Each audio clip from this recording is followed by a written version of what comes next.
Hi guys, this is Angela and I'm back with another video.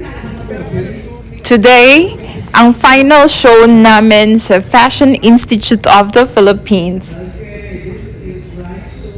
aka grad show. Ayan guys, nagsa-start na kami ng makeup. Nilalagyan lang muna ako ng moisturizer because it's important na hindi dry yung face natin after ng makeup. So, ayan.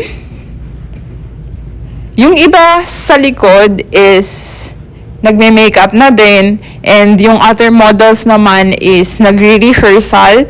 So, first batch kasi kami kanina sa rehearsal. So, done na kami. And yun, makeup na. And after ng makeup, pupunta na tayo ng hairstylist natin para maayos yung buhok. Yung style ng buhok natin for today's show is parang slick back daw.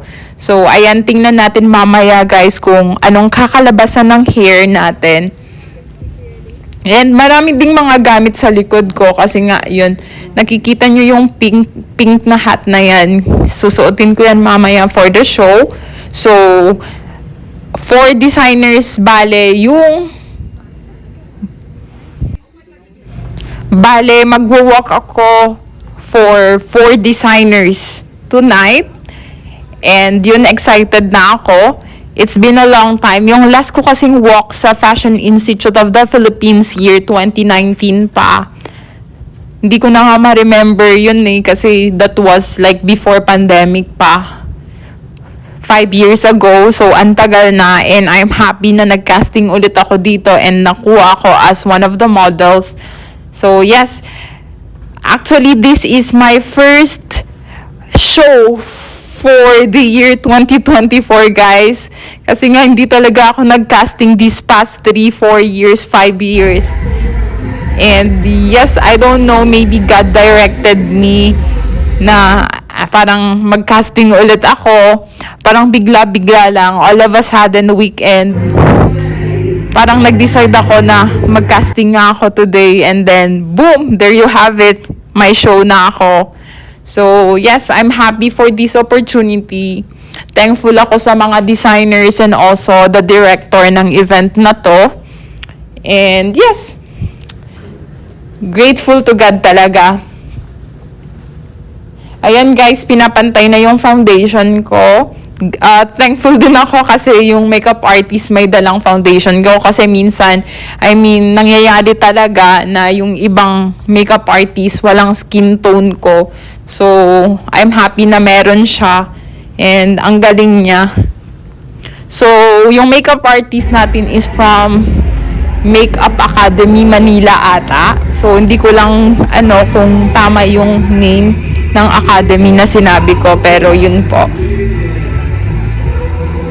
Ayan guys, actually malapit na tayong matapos. May kilay na, may eyeshadow na din. And ayan, ang daming damit sa likod ko. Ayun, dumating din yung designer natin para matry yung headdress. Anong tawag dyan? Headdress ba? Headdress for later. So, ayan guys. Malapit nang matapos. Yung iba busy pa sa rehearsal kasi sila yung last batch. Good thing natapos na kami. So, at least, diba, makafocus na kami sa hair and makeup. FYI guys, sa show na to, syempre, provided nila yung breakfast, lunch, and dinner. So, yan. Yung problemahin mo na lang yung mag-rehearsal ka and yun, kung paano mo dalhin yung mga damit mo. As I said sa previous vlog ko, parang ginroup kami guys. So, sa grupo ko, we are 4 and we'll be wearing 4 designs din. Special shout out to my designers, Jasper, Edric, Rachel, and Sir Angelo. Thank you so much for giving me this opportunity to walk and also to wear your creation, your design. Thank you so much. Ayan, konti na lang guys, matatapos na tayo. Hocus Focus. Excited na ako. Actually, marami ng tao guys yung nasa labas kanina na pumipila.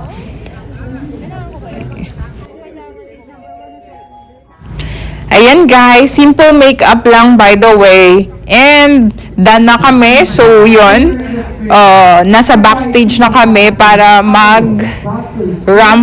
Dala-dala yung mga damit na aming susuotin. So, ayan, may mga nakabihis na din. Most of them are from Sparkle, you know, Mercator models. So, ayan guys, marami sila. Sila yung first na lalabas. Yan, menswear yan. So, yan, ang dami nila. And pumunta na din ako sa hairstylist para maayos yung buhok ko, para hindi dry.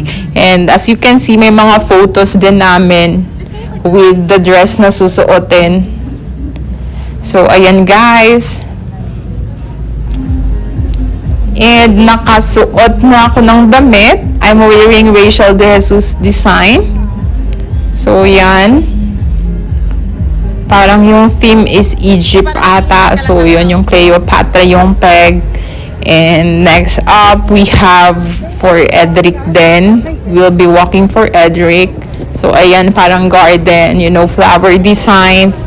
And maraming nag-a-assist sa amin. Actually, nagmamadali kami kasi yun nga, konti lang yung time na mag-change. And we have another one designed by Sir Angelo Ursua. So, ayan guys. Ayan, busy-busy yung lahat. Ang dami naming nakapila. And there you have it guys. Wala lang akong other videos pa. Pero yan na guys.